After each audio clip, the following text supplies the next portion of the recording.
قربانی اللہ کی طرف سے مہمانی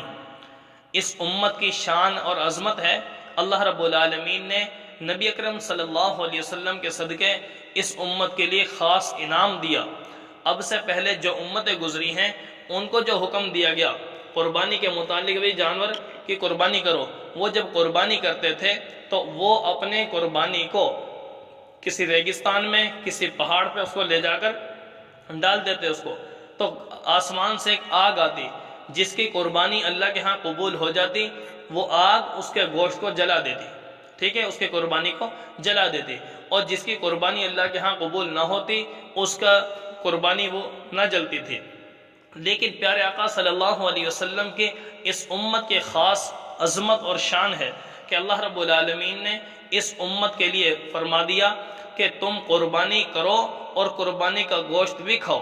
گویا اللہ رب العالمین کی طرف سے یہ مخصوص ایام مہمانی کے ہیں۔ اسی وجہ سے ایام قربانی میں یعنی عید کے ایام کے اندر اللہ رب العالمین نے پابند کر دیا کہ کوئی بندہ روزہ بھی نہ رکھے۔ گویا ان ایام کے اندر روزہ رکھنا جائز ہی نہیں ہے، کیونکہ نبی اکرم صلی اللہ علیہ وسلم کی ایک حدیث کا مفہوم ہے، پیارے آقا صلی اللہ علیہ وسلم نے ارشاد فرمایا لا تصوموا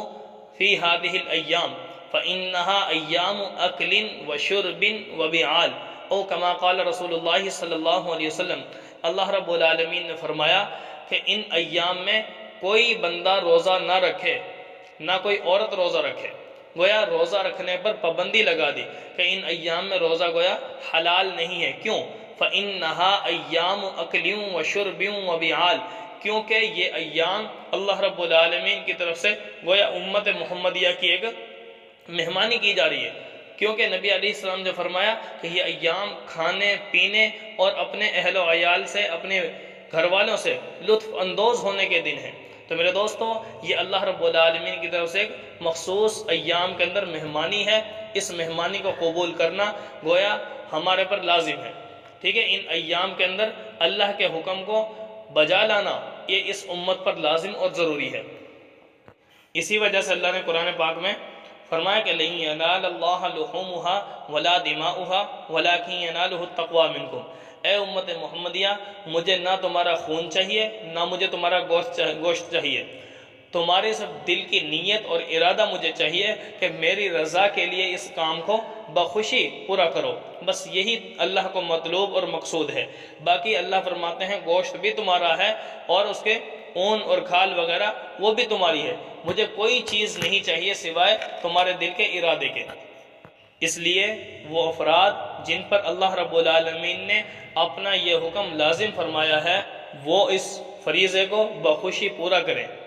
اور وہ گوشت سب کے لیے حلال ہے، ٹھیک ہے۔ پہلی امتوں کے لیے حلال نہیں تھا، وہ کھا نہیں سکتے تھے، لیکن اس امت کی شان اور عظمت ہے کہ اس امت کے لیے اللہ رب العالمین نے گوشت کو حلال کر دیا۔ تو لہٰذا وہ افراد جو قربانی کر رہے ہیں وہ تمام کے تمام افراد ان بھائیوں کے ساتھ خیر خواہی کا معاملہ کریں جو قربانی نہیں کر پا رہے، ٹھیک ہے، ان پر جن پر قربانی واجب نہیں ہے اور وہ قربانی نہیں کر رہے تو خود بھی گوشت خوب کھائیں، اور اپنے دوستوں کو، اپنے رشتہ داری کو، اپنے ان افراد کو، ان دوستوں کو جو علاقے اور محلے کے اندر غریب ہیں ان تک بھی یہ پہنچائیں اپنا گوشت، تاکہ وہ بھی اس خوشی کے اندر شامل ہو کر اللہ رب العالمین کی طرف سے جو مہمانی کی جا رہی ہے وہ بھی اس مہمانی کے اندر شامل ہو جائیں، کیونکہ یہ مہمانی اللہ رب العالمین نے پوری امت کے لیے